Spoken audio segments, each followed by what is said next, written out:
Muy buenas noches, bienvenidos a Odisea. Vamos a empezar el programa con un dato objetivo, cuantitativo. En Brasil, entre 1917 y el año pasado, 2017, un siglo, hubo 7 paros generales. 1917, 2017, 7 paros generales. Vamos a empezar a analizar este paro general de hoy. Un paro general fácil en términos de conseguir el acatamiento, porque es un lunes. Buenos Aires estaba vacía al mediodía y así sucedió en muchas localidades del interior, ciudades del interior. Un éxito extraordinario, muy ayudado, no solamente por la paralización del transporte, sino por que convirtieron con el paro el fin de semana un fin de semana largo. Un paro que la CGT está analizando en sus pros y sus contras. ¿Por qué? Porque muchos dicen, bueno, fue un gran éxito, tuvo un gran acatamiento, pero en realidad la visibilidad la tuvo la izquierda. La tuvieron las organizaciones que se movilizaron. ¿Por qué? Porque nosotros, los sindicatos tradicionales, no nos animamos a movilizar. Entre otras cosas porque las últimas veces que lo hicimos o intentamos hacerlo no tuvimos éxito. Esto un poco marca o caracteriza una de las motivaciones de este paro. Una de las motivaciones de este paro por parte de la CGT acuerdista o de la CGT dialoguista, no es la única, hay otras, pero una de las motivaciones es responder un poco a la presión de la izquierda, ya sea la izquierda combativa, la izquierda ideológica, en general identificada con el trotskismo, o la izquierda identificada con el kirchnerismo, que está sobre todo asentada en el sector público, que es el sector donde probablemente más alarma tienen los trabajadores, con más justificación de tenerla. ¿Por qué? Y porque donde va a haber, dicho por los propios funcionarios, lo dijo hace poquito en un programa en la CNN en español, el ministro de Modernización Ibarra dijo, bueno, va a haber un ajuste en el salario real del sector público, de los trabajadores del Estado. Ahí que es donde ven que con el fondo hay un compromiso de reducir el déficit, obviamente hay preocupación. En el resto de las paritarias, el gobierno acompaña la idea de una paritaria como la que cerró Moyano o la que cerraron los gastronómicos de Barrio Nuevo, 25%, que es un poquito por debajo de la inflación que el gobierno le prometió al fondo de acá a diciembre, es decir, para este año, que es de 27. ¿Por qué razón? Porque Macri y sus colaboradores siguen pensando que su suerte está ligada en términos electorales al salario real. Cae el salario real, cae el poder adquisitivo del salario, se derrumba Macri. Mejora el poder adquisitivo del salario, mejora Macri. ¿Se puede contener, se puede mantener el poder adquisitivo del salario en estas coordenadas económicas? Ahora vamos a hablar un poco de eso. Hay otra motivación en este paro, de las muchas motivaciones que hay en un paro, que como todo paro general es un paro político, de cuestionamiento a un programa, no de reivindicación de una cuestión gremial. Y es una pretensión que este triunvirato de la CGT oficial tiene desde que se constituyó el 22 de agosto del 2016.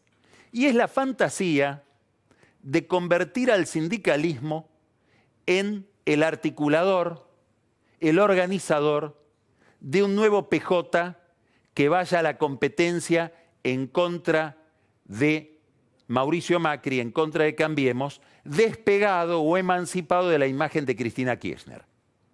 Esta idea resurge todo el tiempo en un grupo de sindicalistas, como Daer, como Acuña, como Schmidt, que tienen la ilusión de volver a poner al sindicalismo en la senda de la política, que vuelvan a tener un rol en el juego del PJ, rol que perdieron con el proceso de renovación de los años 80 y que termina de anularles o del que termina de sacarlos Menem durante los 90. Un poco complica Moyano esta estrategia, porque Moyano acaba de decir que hay que tener cierta añoranza por el gobierno de Cristina Kirchner, para quien él pedía el voto cuando Cristina Kirchner ya era senadora el año pasado, candidata a senadora, pensando que en realidad la única expresión genuina del PJ, la única expresión combativa del PJ, la única oposición posible del PJ pasa por el kirchnerismo. Esta posición que sostiene Moyano es una posición disonante con la del resto del sindicalismo, que prefiere verse reflejado en Miguel Pichetto, en Urtubey, eventualmente en Massa. Pero no se puede leer este paro sin estar atento a lo que está pasando en la organización, en la vida interna del Partido Justicialista. Después en el whisky vamos a volver sobre este tema. Durante el whisky usted se va a encontrar con un testimonio visual increíble que nos va a llevar por alguna vía a ver de nuevo esta relación entre combatividad sindical y organización electoral del PJ. Hay otra dimensión que tiene que ver con Moyano, con la situación de Moyano. Moyano es un factor importantísimo de presión dentro de la CGT.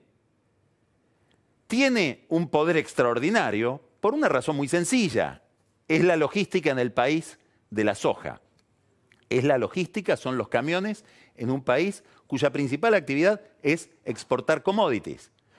Por lo tanto, desde esa posición de fuerza, desde esa posición de poder, también él acorrala a sus compañeros y les impide tender puentes con el gobierno. El representante de Moyano dentro de la CGT, que es Juan Carlos Schmitt, participó de la reunión de la Comisión de Pastoral Social del Episcopado hace poquitos días, durante este fin de semana en Mar del Plata, presidida por el obispo Lugones, de quien vamos a hablar en un ratito. Durante esa participación, Schmitt, que es muy católico, muy ligado a la Iglesia, hizo una referencia a los Estados Unidos. Y en esa referencia a los Estados Unidos le contesta Esteban Bullrich, el senador Esteban Bullrich, que fue la cara de Cambiemos durante la campaña electoral del año pasado. Me gustaría que usted escuche lo que dice Esteban Bullrich en esa contestación a Juan Carlos Schmitt delante de los obispos, porque está lleno de significado y tal vez adelante algo a lo que hay que estar atento. Mire lo que dice Bullrich. Robert Kennedy, algo que nos une, Juan Carlos. Soy un gran seguidor de Robert Kennedy, un político católico, un ejemplo. Lamentablemente, como dijo Juan Carlos, murió muy joven. Robert Kennedy era senador cuando murió, pero había sido fiscal. Robert Kennedy enfrentó los prejuicios de muchos porque provenían de las familias más ricas de Estados Unidos. Se cuestionaba de dónde habían salido los fondos con los que se había hecho rico su padre. Obviamente padre también del presidente Kennedy. Robert Kennedy trabajó junto a los sindicalistas para tratar de mejorar Estados Unidos. Pero cuando fue fiscal, no tuvo dudas de enfrentar a un sindicalista, a acusarlo de corrupto y de usar la violencia para dominar su sindicato. Se llamaba Jimmy Hoffa, era el jefe de camioneros en Estados Unidos. Está lleno de sugerencias este mensaje de Bullrich, contestándole a Juan Carlos Schmitt, que habla de Robert Kennedy, porque le dice, era el hijo de un multimillonario, también el presidente de los Estados Unidos, de quien él era fiscal general, John Kennedy, era hijo de ese multimillonario, de quien se cuestionaba el origen de su riqueza, cualquier parecido con la realidad actual es mera coincidencia, y no solamente era un demócrata, dice ahí en la Pastoral Social, subraya Bullrich, católico, Bullrich también es católico, no solamente era un demócrata ligado a los gremios, católico, sino que cuando fue fiscal enfrentó a los gremios y no tuvo problemas en poner preso a Jimmy Hoffa, el camionero, el líder de los camioneros de Estados Unidos, de quien Moyano tiene un busto en su despacho del sindicato de camioneros. ¿De qué está hablando Bullrich? ¿De que sigue la pelea con Moyano? ¿Terminará Moyano preso? ¿Qué significaría en este contexto político, en este enfrentamiento con los gremios, a las puertas de lo que podría ser una recesión, Moyano preso? ¿Hay algún juez que se le anime?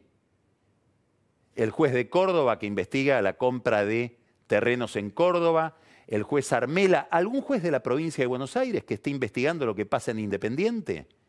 Hablo de un juez no federal, sino un juez provincial. Gran signo de interrogación que me interesa dejar planteado por lo que acabamos de escuchar de Esteban Bullrich, que con una metáfora americana se puso a hablar de lo que pasa en la Argentina. ¿En qué contexto? En el contexto de la reunión de la Pastoral Social, que ha tenido en este momento una resignificación muy importante. ¿Por qué razón? Primero, porque este es un episcopado armado por el Papa desde el Vaticano. Los obispos estaban por decidir que la conducción de la Iglesia argentina iba a estar en manos del cardenal Poli, el arzobispo de Buenos Aires, y llegó Monseñor Gallagher, colaborador del Papa desde Roma, con un papelito con los nombres de quienes tenían que estar al frente de la organización católica. Monseñor Ojea, obispo de San Isidro, y Monseñor Lugones, obispo de Lomas de Zamora, como presidente de la Comisión de Pastoral Social, que, para decirlo en otras palabras, es la comisión política de la Iglesia, la comisión que se expresa sobre cuestiones económicas, sociales, políticas. ¿Quién es Lugones? ¿Quién es Jorge Lugones? Bueno, es un hombre extraordinariamente ligado al Papa. Es jesuita, para empezar. Antes de jesuita, veterinario. Además, jesuita.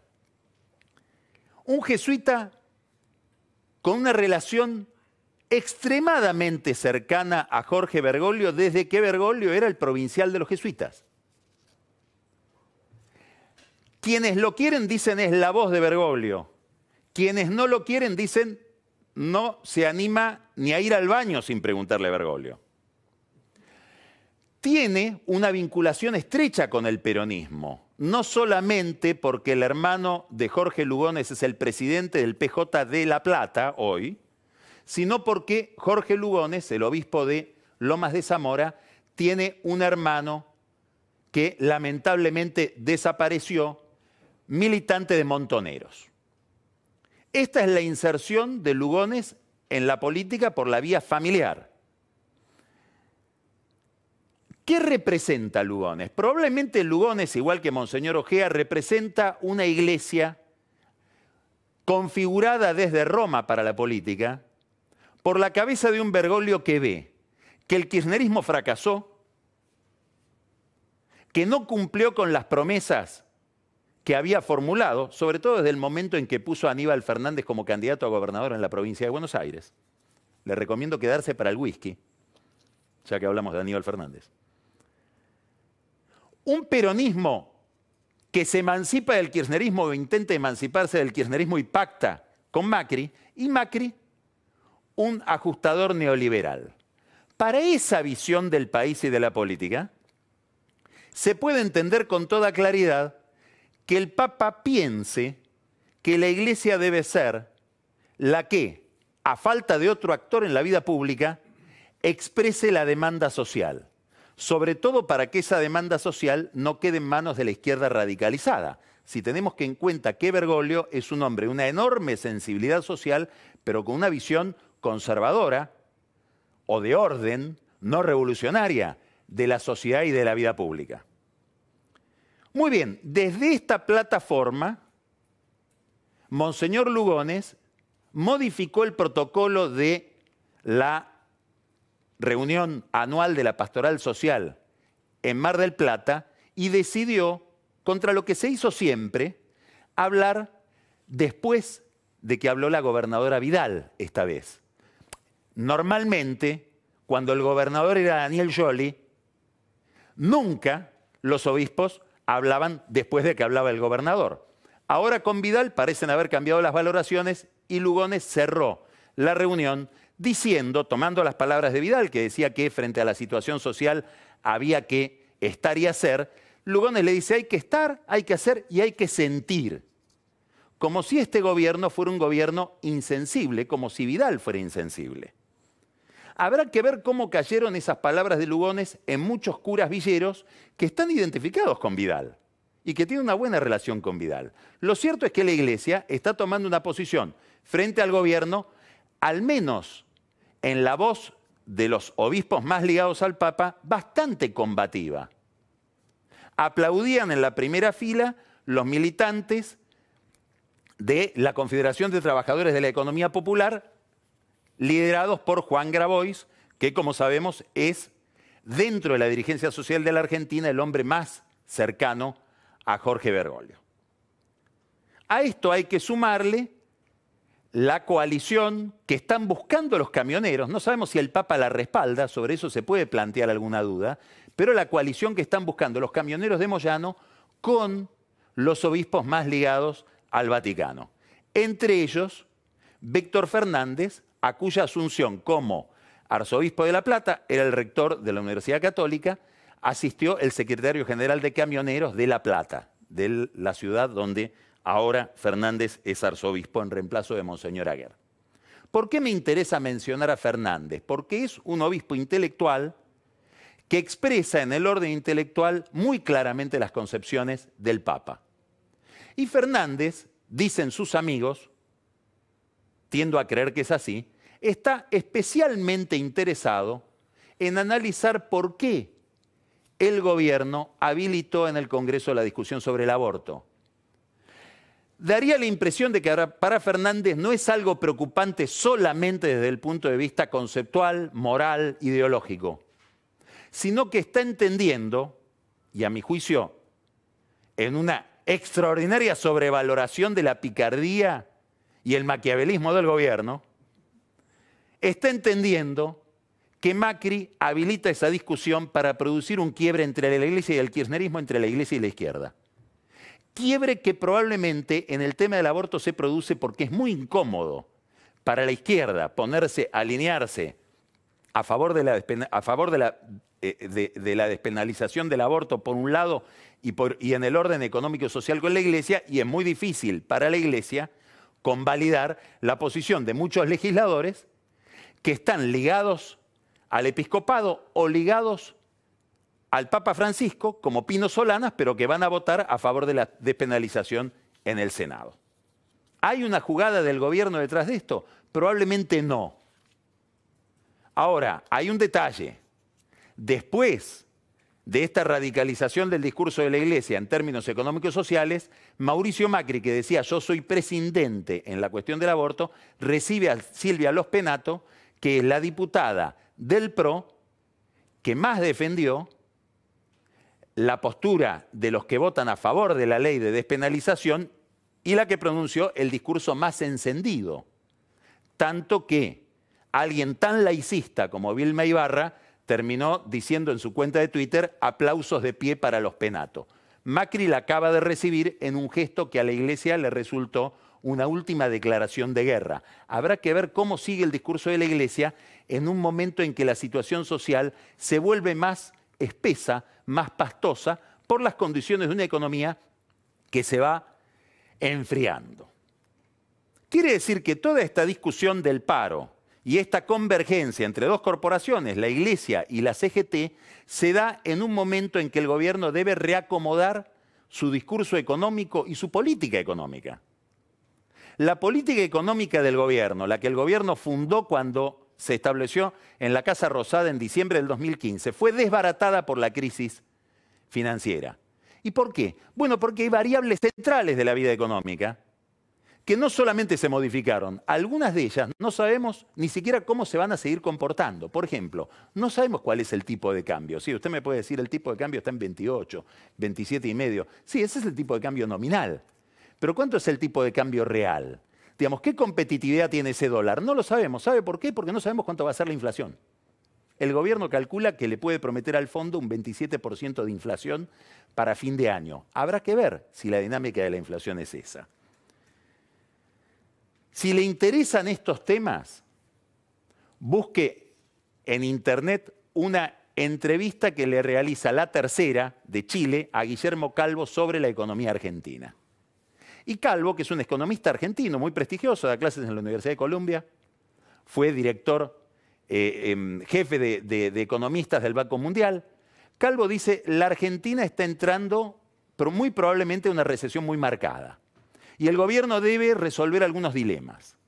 Calvo dice cosas muy interesantes en esa entrevista. Dice, no sabemos si este programa va a andar. ¿Por qué? Y porque está apelando a la misma forma de combatir la inflación que lo llevó al problema. ¿Cuál es? Anclar todo en la tasa de interés. Debería haber otros recursos, como por ejemplo un acuerdo económico y social de precios y salarios donde el gobierno convoque a empresarios y sindicalistas, algo que Macri no quiere ni oír ni hablar, porque dice, donde se juntan la corporación empresarial con la corporación sindical me encierran en un baño y no salgo nunca más. Dice más Guillermo Calvo en esa entrevista, dice, el gobierno está en un dilema con las tarifas.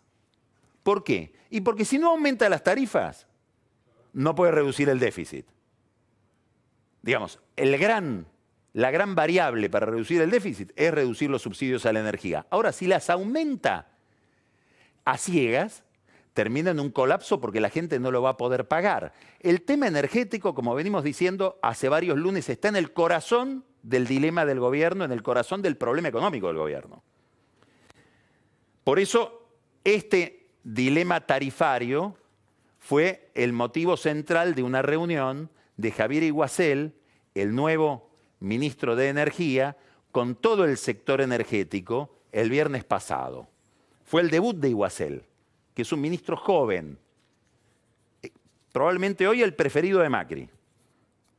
¿Qué le dijo Iguacel al sector empresarial, a los energéticos, petroleros, generadores eléctricos?